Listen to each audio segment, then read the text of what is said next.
किसान साथियों राम राम। आशा और उम्मीद करता हूं कि आप सब ठीक ठाक होंगे। साथियों, सबसे पहले तो मैं आपको बता देना चाहता हूं कि सरसों और नारियल दोनों की रिपोर्ट निकल के आ चुकी है और दोनों ही चीज़ों के तेलों में सरकार की गई भैंस पानी में।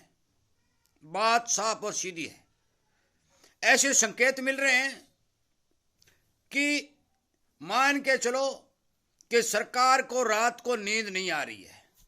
साथियों, एकमात्र सोशल मीडिया पर यह एक चैनल है जो लगातार किसान हित की आवाज भी उठा रहा है और पल पल की जानकारी भी किसान तक पहुंचा रहा है।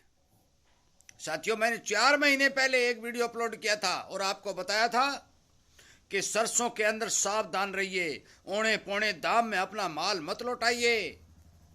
परंतु बहुत से किसानों ने मजबूरी में अपना माल लौटाया, उन्हें नुकसान उठाना पड़ा। अब मैं जो रिपोर्टें निकल के आ रही हैं, जो सरकार काम कर रही है, उसके बारे में बताना चाहता हूं और लगातार जो सरकार बयान दे रही है उस बयानों के बारे में बताना चाहता हूं। साथियों, मैं इसी तरह की सच्चाई बेडर बिना धड़क किसी के दबाव में कोई मतलब नहीं, किसान हित के अंदर आपको पहुंचा रहा हूं और वीडियो के माध्यम से पहुंचा रहा हूं। और क्यों पहुंचा रहा हूं? वो इसलिए पहुंचा रहा हूं कि आप समय पर सावधान रहें, सचेत रहें और किसी तरह की मार या नुकसान में न आए। इसीलिए कहता हूं, आप इस चैनल के साथ जुड़ोगे, सब्सक्राइब करोगे तो पल पल की अपडेट आपको मिलेगी। आपकी आवाज भी पुरजोर तरीके से उठाई जाएगी। मैं लगातार उठा भी रहा हूं। सरकार ने क्या क्या डेडलाइन जारी नहीं की, क्या क्या नहीं की। इंपोर्ट ड्यूटी घटा दी, ठीक है। उसके बाद में अपना माल बाजार में बेच दिया, ठीक है। उसके बाद में जितनी भी तेल मिल हैं उनसे रिपोर्ट लेनी शुरू कर दी, ठीक है। उसके बाद में और साथियों, अब क्या किया है, अब समोसे बनाने वाली दुकानों को भी नोटिस जारी कर दिया है कि आप कितना तेल समोसे में इस्तेमाल करते हैं, उस तेल का डाटा अपने दुकान के बोर्ड पर लगाएं। और ये कहते हैं कि ये खाद्य मंत्रालय का फैसला है। अरे भाई, किस खाद्य मंत्रालय का फैसला? आज तक कहां गया था खाद्य मंत्रालय? आज आपको खाद्य मंत्रालय दिखाई दे रहा है, ये जुम्मे लगा।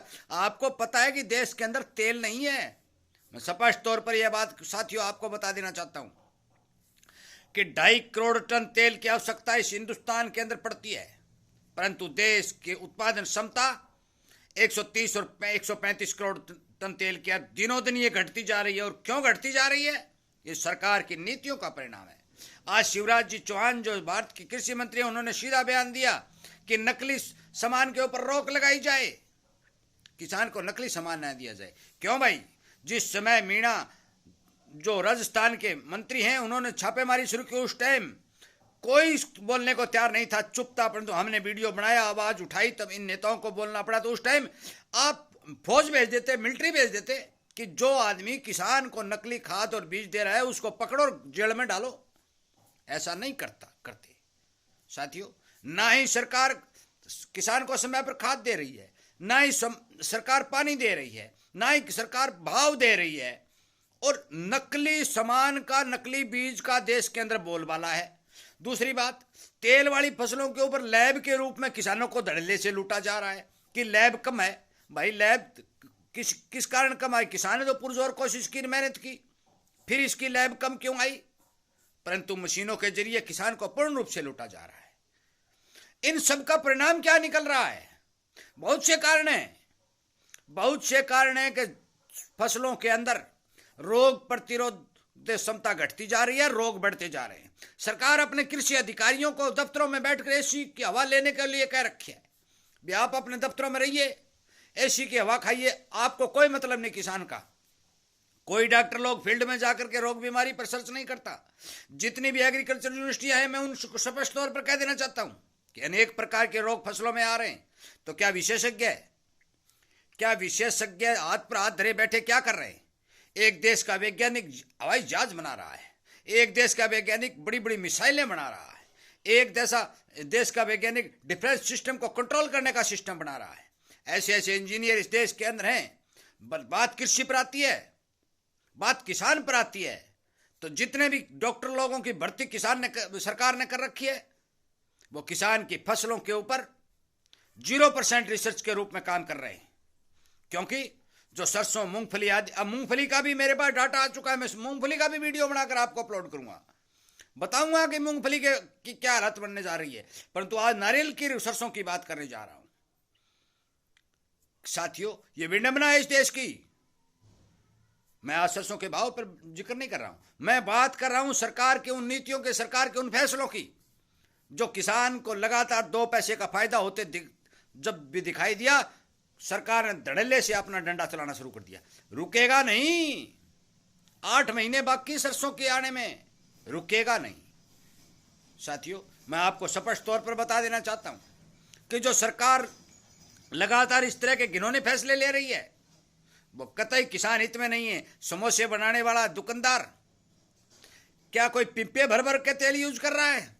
कल को ये बेसन पर लगाएंगे, परसों ये आटे पर लगाएंगे, आगे ये मैदा पर लगाएंगे। इस तरह के अंकुश लगा करके हर एक जन आदमी को जो धंधा कर रहा है उसको परेशान करने की कोशिश की जा रही है। कमियां सरकार की हैं, कमियां सरकार की हैं, कमियां सरकार की नीतियों की हैं।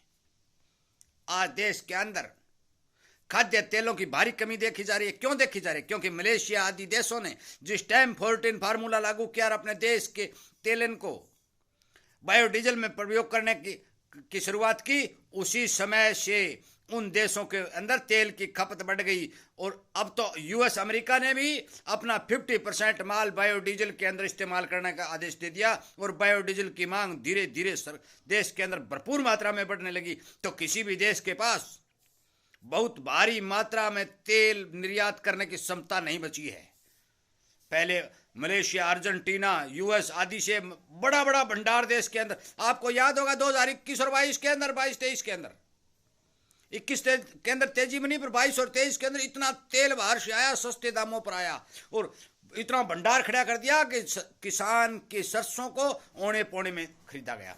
अब नारियल भी मंगा लो भाई, नारियल का तेल के समाचार जो आ रहे हैं वो 35 और 40% उत्पादन घटने के आ रहे हैं। साथियों, मैं स्पष्ट तौर पर बता देना चाहता हूं, क्या समोसे में नारियल तेल पड़ता है? नहीं पड़ता है। साथियों, मैं आपको सावधान और सचेत करने की कोशिश कर रहा हूं, लगातार वीडियो अपलोड करके आपकी आवाज उठा रहा हूं कि जब तक सरकार अपनी नीतियों में बदलाव नहीं करेगी, किसान को असली बीज, खाद, दवाई आदि नहीं पहुंचाएगी, किसान को पानी सही से नहीं देगी और किसान को भाव सही से नहीं देगी, तब तक चाहे कोई दुनिया की ताकत कितना भी जोर लगा ले, भारत तेल के मामले में आत्मनिर्भर नहीं बन सकता। क्योंकि दुगना उत्पादन करना एक बहुत बड़ी चुनौती है और जब दुगना उत्पादन यदि कर भी देंगे तो इतने दिन में देश की जनसंख्या 200 करोड़ पहुंच जाएगी। क्योंकि अब मौके पर 130 और 135 लाख टन का उत्पादन देश के अंदर हो रहा है। खपत है जो 2.5 करोड़ को भी क्रॉस करती जा रही है। और कोरोना काल के बाद मैं आपको बता दूं कि जितने भी डॉक्टरों ने, विशेषज्ञों ने, जानकारों ने यह बात बताई कि घी की जगह तेल का इस्तेमाल करो और तेल स्वास्थ्य के लिए बहुत ही बढ़िया चीज है। सरसों के तेल को सबसे बड़ा महत्व दिया गया, इस प्राथमिकता दी गई। उसके बाद में सरकार की नींद नहीं खुली, परंतु अब भाव को दबाने के लिए सरकार की नींद खुल चुकी है। वो कभी ड्यूटी घटाती है, कभी एक्सपोर्ट करने की मांग कटोरा लेकर घूम रहे हैं।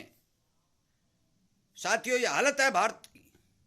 कृषि प्रधान देश होने के नाते लगातार कृषि रकबा भी घटता जा रहा है।